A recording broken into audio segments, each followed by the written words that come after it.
Hello! So, as I'm sure you're aware, the new Necrom Chapter for ESO is dropping imminently, and with it comes the new Arcanist class.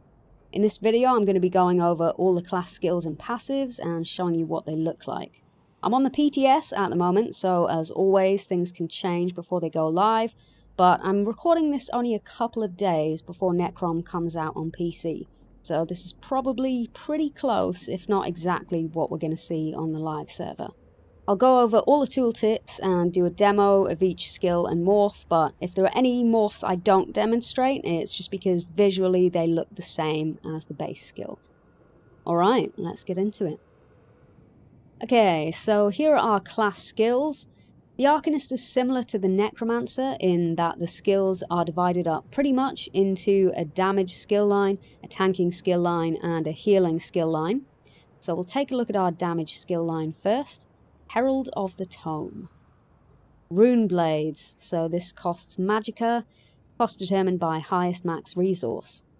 Craft a series of apocryphal runes before launching them at a foe, dealing 2,112 magic damage 3 times and generating crux.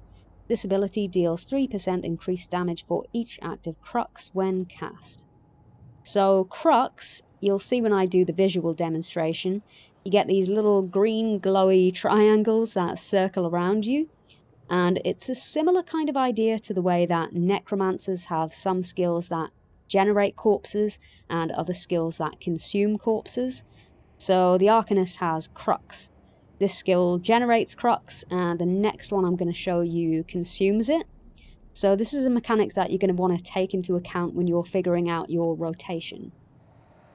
And here's how it looks.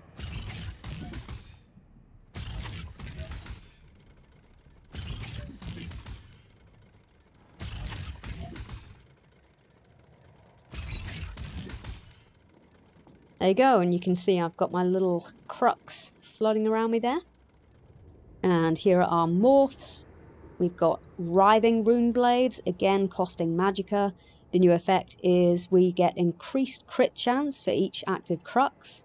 So it does what the base skill does, and then the ability gains between 1095 and 2191 weapon and spell crit rating, and again deals that 3% increased damage for each active crux when cast. Escalating Rune Blades, again costing magicka. The new effect is it deals increasing damage, and the last rune deals AoE damage. So we get that initial 2,112 magic damage, then it goes up to 2,324, then 2,420, generating crux, and the last rune explodes, dealing damage to all enemies within 8 meters of the target. And again, we get that 3% increased damage for each active crux when cast.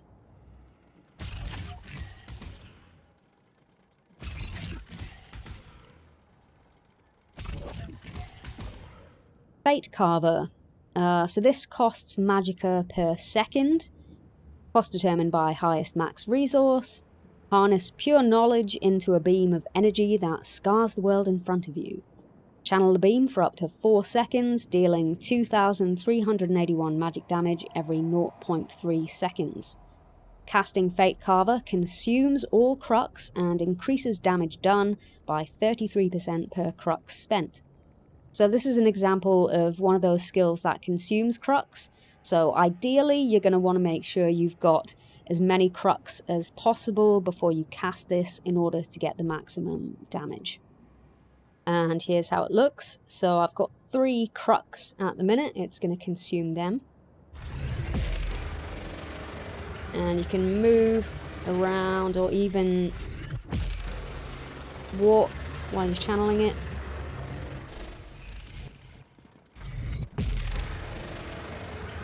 Aiming at the ground now, but it gives you a slightly better view of it. And here are our morphs. Exhausting Fate Carver, again costing magicka. The new effect is it applies a snare to damaged enemies, and consuming crux also increases the duration and strength of the snare. So again, it's a channel for up to 4 seconds, dealing 2,381 magic damage every 0.3 seconds, and snaring enemies hit by 12%. Casting Exhausting Fate Carver consumes all crux and increases damage done by 33%, duration by 0.3 seconds, and snare by 12% per crux spent.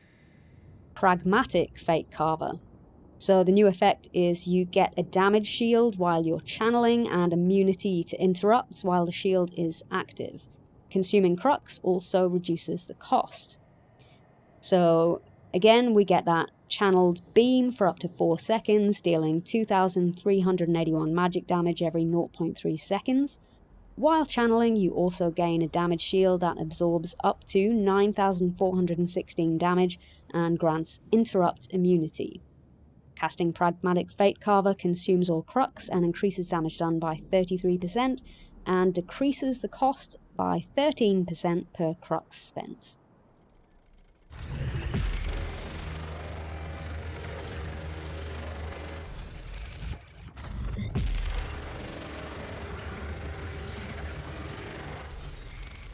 Abyssal Impact. Okay, so this one costs stamina. Infuse your arm with abyssal magic to form tentacles that lash out at your foes, dealing 5,446 physical damage. Enemies are immobilized for 3 seconds and marked with abyssal ink for 20 seconds. You deal 5% increased damage to enemies drenched in abyssal ink.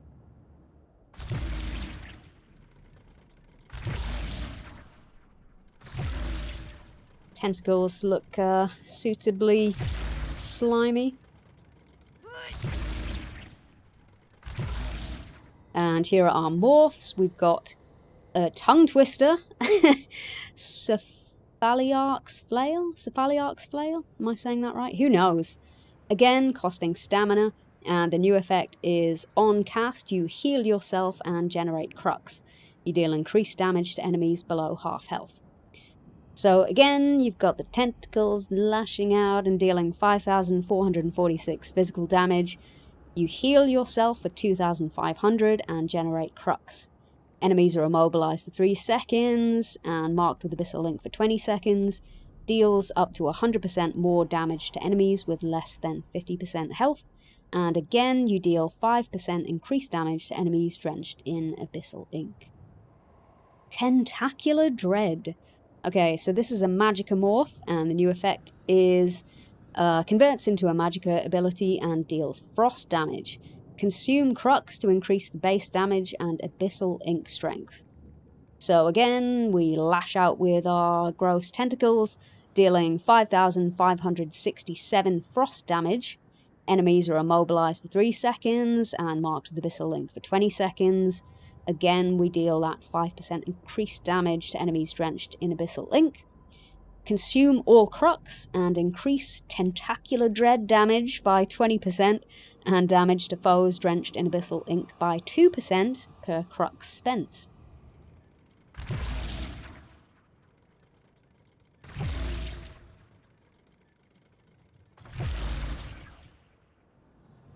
Tome Bearer's Inspiration. So this costs Magicka. Etch a series of runes onto your weapon that pulse with power once every 5 seconds.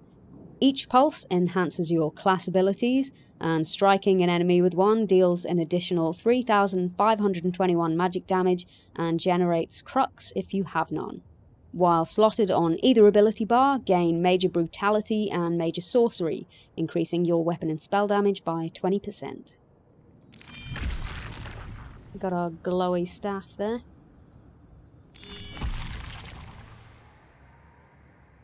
You like tearing up a page, I think. Yeah. And here are our morphs. We've got Inspired Scholarship, again costing Magicka. This increases the frequency of the damage, so instead of the pulse being every 5 seconds, it's every 3 seconds. Each pulse enhances your class abilities. Striking an enemy with one deals an additional 2,746 magic damage. So that is slightly less than the base skill, but it's pulsing once every 3 seconds instead of every 5. Again, we get that Major Brutality and Major Sorcery while slotted. Recuperative Treatise. So again, this costs magicka, and the new effect is when dealing damage, you restore magicka and stamina. So it pulses once every 5 seconds.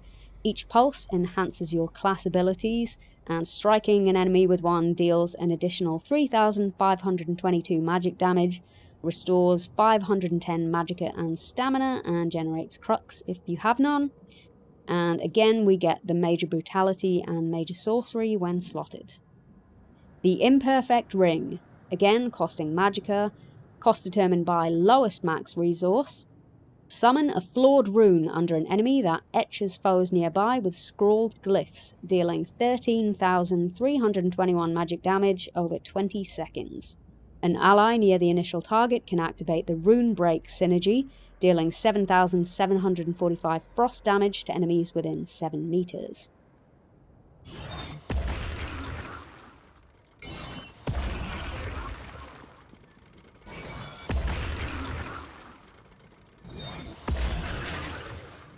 And here are morphs. We've got Rune of Displacement, again costing magicka. The new effect is it pulls enemies in, so summon a discharging rune under an enemy. After 2 seconds, the rune pulses, pulling in foes between 2 to 8 meters and etching them with scrawled glyphs that deal 13,320 magic damage over 18 seconds. An ally near the initial target can activate the Rune Break synergy, dealing 7,745 frost damage to enemies within 7 meters.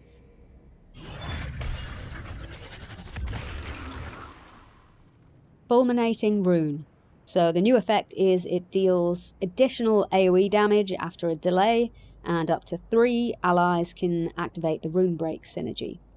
So the rune lingers on the initial target for 6 seconds before detonating, dealing 4,000 frost damage to enemies within 7 meters. Rune detonation cannot be primed with Fulminating Rune again for 6 seconds.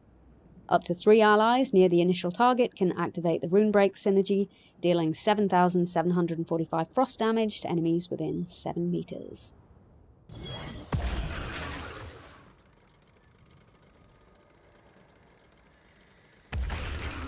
And our ultimate is the Unblinking Eye. Tear open the fabric of the Orbis to summon a scion of Hermaeus Mora. This being casts forth a beam that renders asunder reality for 6 seconds and deals 3,000 magic damage to enemies within 5 meters every 0.5 seconds. The Scion's beam can be repositioned by recasting the Unblinking Eye.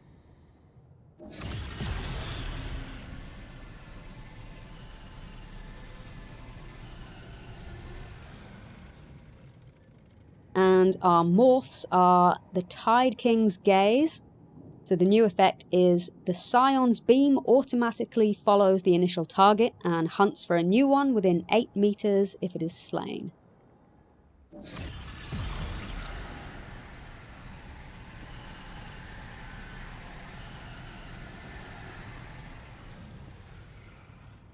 And the other morph is the Languid Eye. So the new effect is it applies a snare and the damage increases over time. So we've got that beam, same as the base skill, and then you also snare enemies by 35% for 3 seconds. Every 0.5 seconds the beam's damage increases by 7%. And again, like the base skill, you can reposition this by recasting it.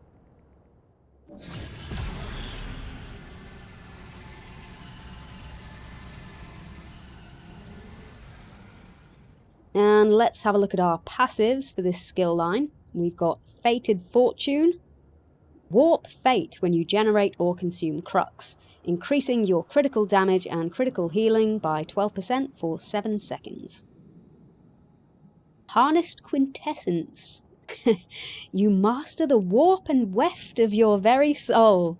When you are restored magicka or stamina, increase your weapon and spell damage by 5% for 10 seconds.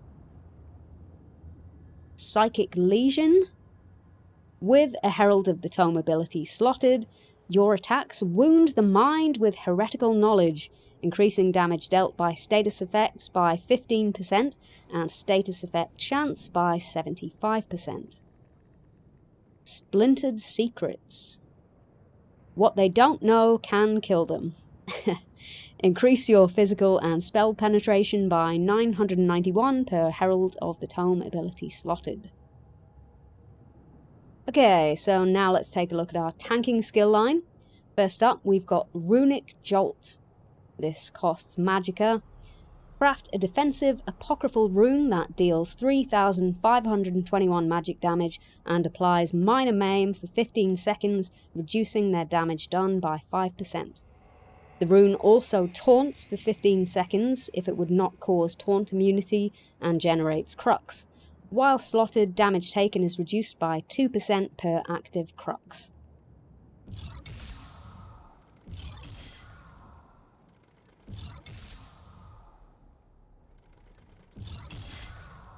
And here are our morphs. We've got Runic Sunder. So this converts to a stamina ability and also steals armor from your target. Craft a defensive apocryphal rune that deals 3,445 physical damage. The rune steals 1,900 armor and applies minor maim for 15 seconds. And again, it also taunts and generates crux and reduces your damage taken by 2% per active crux.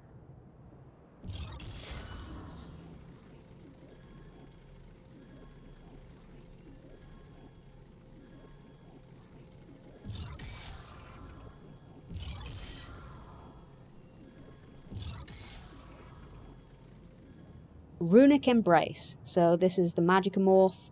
New effect is you heal yourself and apply minor lifesteal. Craft a rune that deals 3,521 magic damage and heals you for 2,708 health, scaling off your max health, so that number's going to vary. You apply minor maim and minor lifesteal for 15 seconds, reducing enemy damage done by 5%, and healing you and your allies for 612 health every 1 second when damaging them. And again, it's got a taunt, generates crux, and reduces your damage taken per active crux.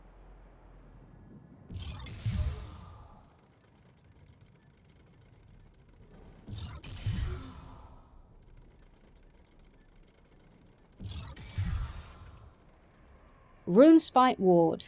So this again is a Magicka skill.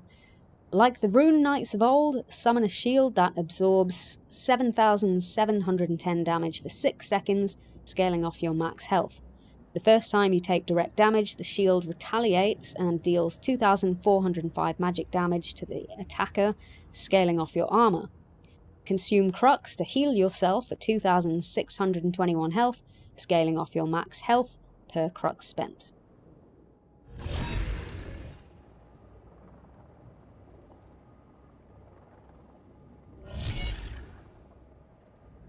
And here are our morphs. We've got Spite Ward of the Lucid Mind, also costing Magicka. These skill names, wow. The new effect is you consume crux to refund the cost. So it does everything the base skill does, plus you refund 21% of the cost per crux spent. And the other morph is Impervious Rune Ward. This also costs Magicka. New effect is it massively increases the initial size of the damage shield. So like the Rune Knights of old, summon a shield that absorbs 15,421 damage for 1 second, and then 9,252 damage for 5 seconds if the first shield persists. Both shields scale off your max health. And then it's also got the retaliation effect and the healing from the base skill.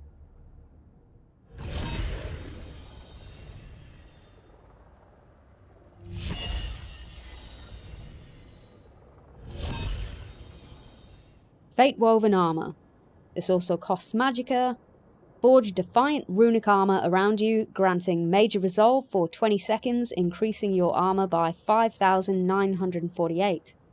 While the armor persists, taking damage applies Minor Breach, reducing the armor of your attacker by 2,974 for 6 seconds. we zoom in a bit, looks kind of cool. You can see I've got like runes or something swirling around.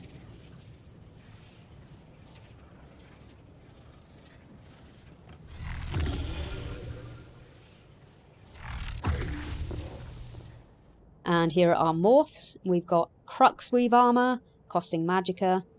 The new effect is it increases the duration, and when damaged, it generates a Crux. So it's up to 27 seconds, and blows against your armor also generate Crux up to once every 5 seconds. Unbreakable Fate. Again, this costs Magicka. The new effect is you get bonus block mitigation, and you can consume Crux to increase the bonus.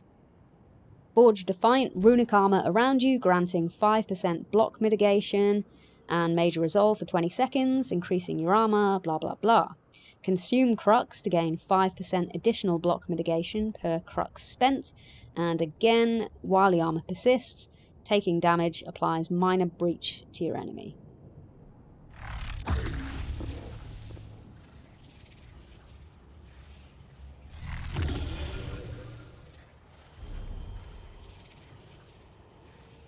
Runic Defense. Again, costing Magicka. Cast forth a complex rune granting you and your group members minor resolve for 20 seconds, increasing your armor by 2,974. You gain minor protection for 20 seconds, reducing your damage taken by 5%. The first time you are damaged while below 50% health, the minor protection is consumed to heal you for 7,864 health, scaling off your max health.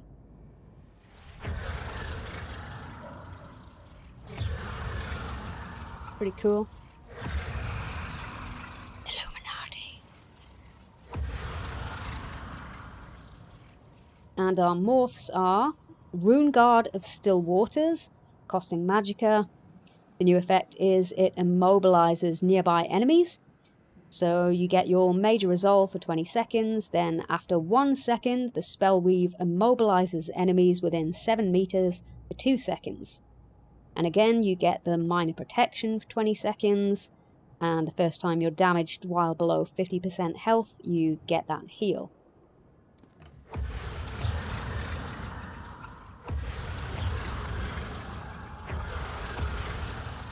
And the other morph is Rune Guard of Freedom.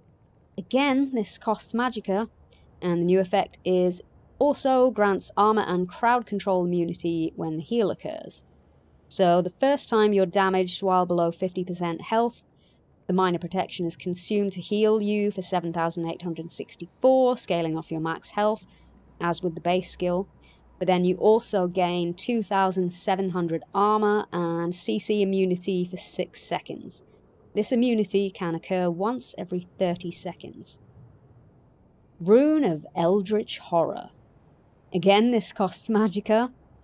Etch an incomprehensible rune on your enemy's mind, paralyzing them in fear after a 1-second delay and stunning them for 4 seconds. This terror applies minor vulnerability for 10 seconds, increasing their damage taken by 5%. If used against a monster, the paralyze lasts for 8 seconds. This ability cannot be dodged. You can see it's got this little thingy above his head there.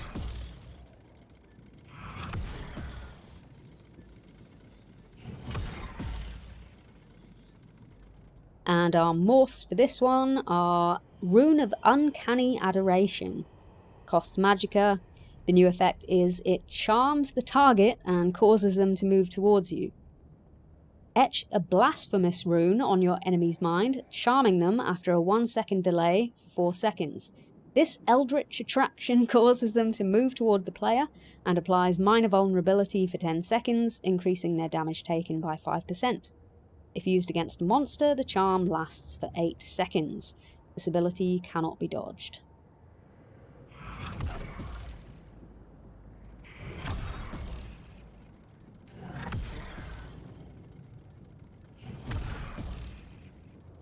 And the other morph is Rune of the Colourless Pool. Again, costing Magicka. The new effect is it applies minor brittle to the target. Etch an amorphous rune on your enemy's mind, paralyzing them in fear after a 1-second delay, stunning them for 4 seconds. This undimensioned phenomenon applies minor vulnerability and minor brittle for 14 seconds, increasing their damage taken by 5% and their critical damage taken by 10%. If used against a monster, paralyze lasts for 8 seconds, cannot be dodged. And finally, our ultimate for this skill line, Gibbering Shield.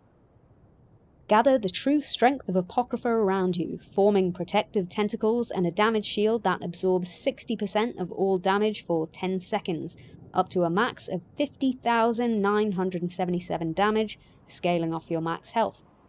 When the shield collapses, you lash out, dealing all of the damage absorbed as magic damage to enemies within 5 meters over 10 seconds.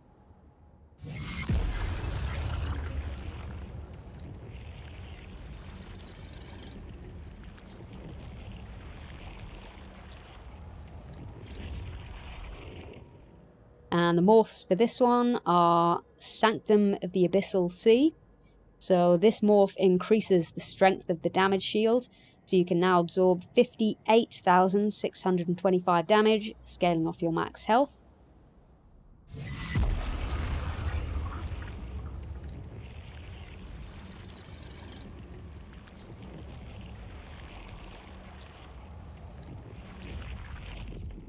And the other morph is Gibbering Shelter. So it no longer deals damage to enemies and instead grants your allies a damage shield when you're hit. When the shield absorbs damage, pseudopods lash out at up to 6 allies within 15 meters, granting them a damage shield for 4 seconds that absorbs up to 8,496 damage. These shields can be applied once every 1 second. Both shields scale off your max health.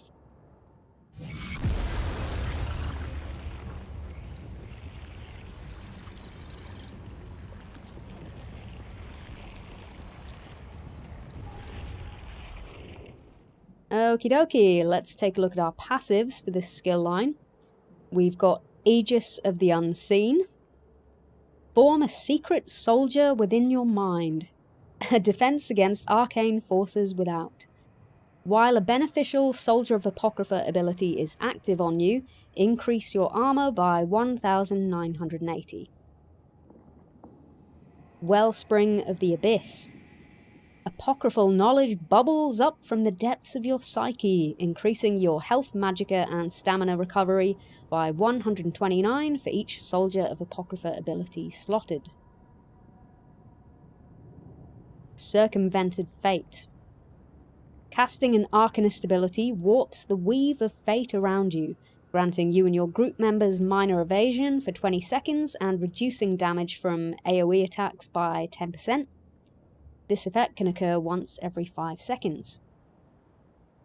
And Implacable Outcome. The will of an Arcanist is absolute.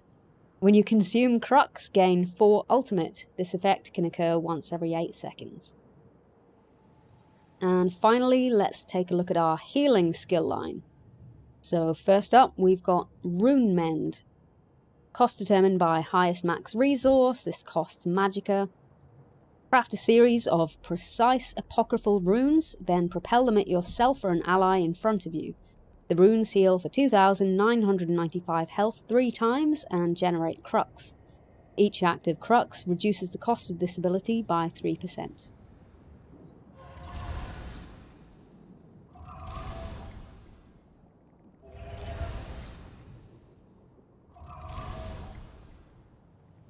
And here are our morphs. We've got Evolving Rune Mend, again costing magicka. The new effect is it heals for an additional amount over time. So the runes heal for 2,995 health 3 times, and then an additional 3,258 health over 6 seconds, and generate Crux. Each active Crux, again, reduces the cost of this ability by 3%. Audacious Rune Mend. Again, this costs magicka. The new effect is when you heal low health targets, it grants them ultimate. So healing a target under 50% health grants them minor heroism for 6 seconds, generating 1 ultimate every 1.5 seconds. And the rest of the skill is the same as the base skill. Remedy Cascade. So this costs magicka, it's a channeled skill, cost determined by highest max resource. Channel the Abyssal Sea to coalesce a beam of restorative energy. The beam heals you and your allies in its path for 29,198 health over 4.5 seconds. Consume Crux to also restore 728 magicka and stamina per Crux spent to your allies over 4.5 seconds.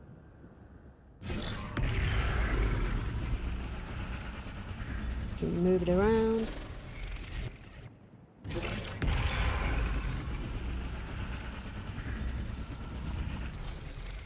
And our morphs for this one are Cascading Fortune, still costs magicka. The new effect is it heals for more on low health targets. So the beam heals for up to 50% more in proportion to the severity of the target's wounds as you reweave fate itself. Again, you can consume Crux to restore magicka and stamina. And the other morph is Curative Surge, still costing magicka. The new effect is the beam gradually heals for more the longer you channel it. The beam gradually grows stronger the longer you channel it, healing for up to 192% more at the end of its duration. Chakram Shields. This also costs magicka, cost determined by highest max resource. Carve the runes of the blind man to call forth spinning mystical discs. Discs surround you or up to 4 allies in front of you, granting a shield that absorbs 7,876 damage for 6 seconds. Discs prefer your reticle target or low health targets without shields.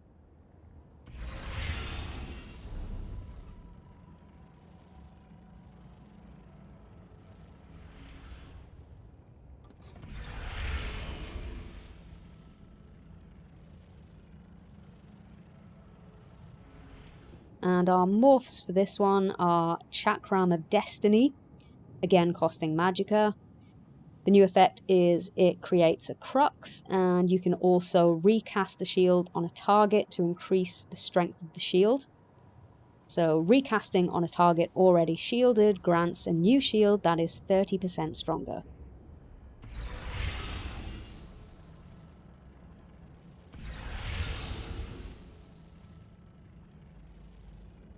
And the other morph is Tidal Chakram.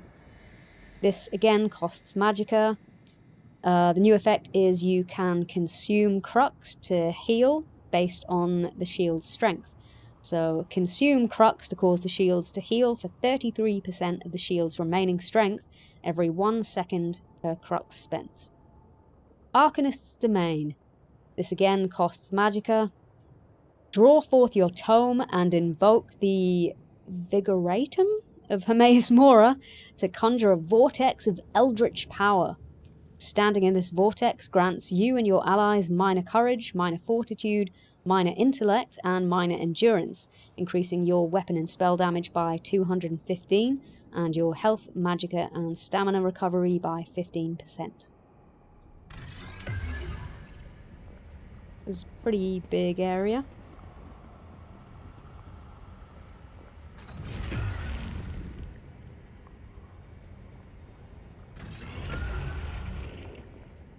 And our morphs are Xena's Empowering Disc.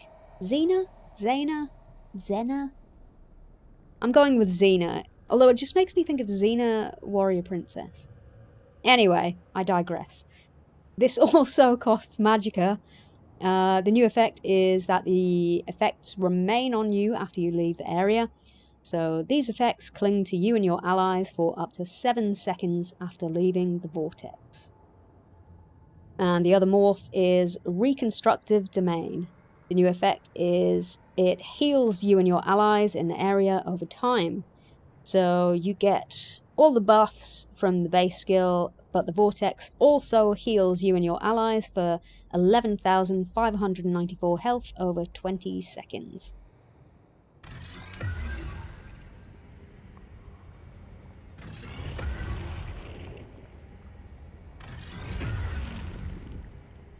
Apocryphal Gate. Once again, this costs magicka. Breach the world walls to create a portal at a target location. Its twin appears directly before you. Crossing the threshold allows you to teleport from one to the other for as long as the portals remain open. Apocryphal Gate generates crux each time you teleport.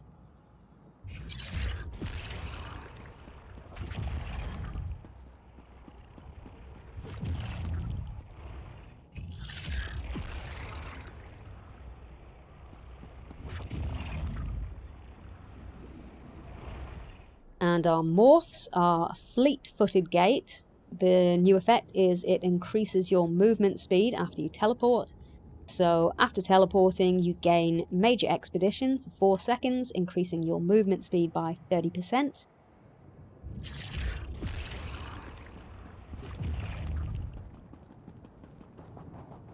And the other morph is Passage Between Worlds.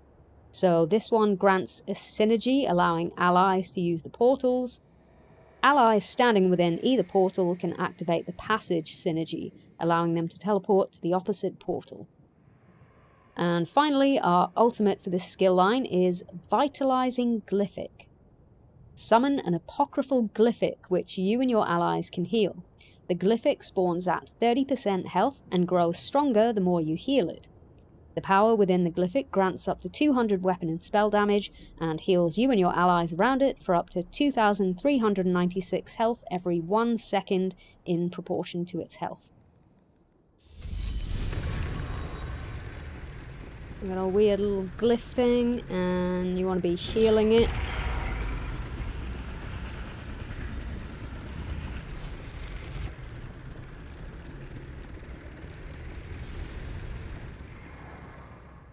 And our morphs for this one are Glyphic of the Tides.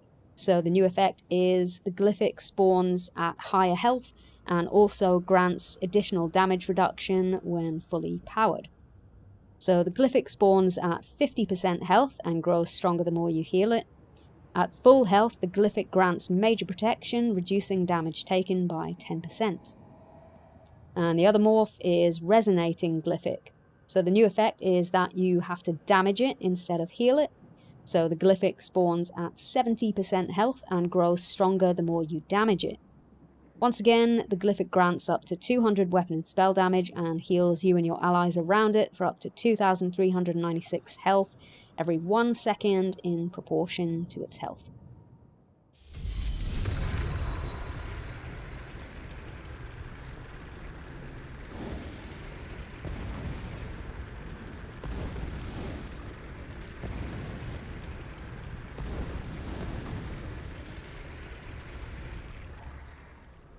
And let's have a look at our passives. Healing Tides. Your mastery of weaving fate and abyssal water increases your healing done by 3% for each active crux. Hideous Clarity. You've stared too long into the abyss. When you generate crux, you restore 225 magicka or stamina, whichever maximum is higher. Erudition. Knowledge is power. Your excessive scholarship increases your magicka and stamina recovery by 18%. And finally, Intricate Runeforms. With a Curative Runeforms ability slotted, your status as Illuminatus reduces the cost and increases the strength of your damage shields by 10%. Alright, well, I hope you found that interesting. Like I said at the start, any morphs I didn't demonstrate. It was either because visually it just looks the same as the base skill, or there's some kind of effect or condition that I couldn't show just by myself on a static training dummy. But hopefully it's given you a good idea of what to expect from the new class. The Necrom Chapter is out for PC on Monday the 5th of June, so that is tomorrow from when I'm uploading this. Exciting. And the 20th of June on consoles. I hope you enjoyed the video. If you're new to the channel, please give a thumbs up and subscribe and all that jazz. You can find links to my Twitch channel and other socials in the description. Take care, and I'll see you next time.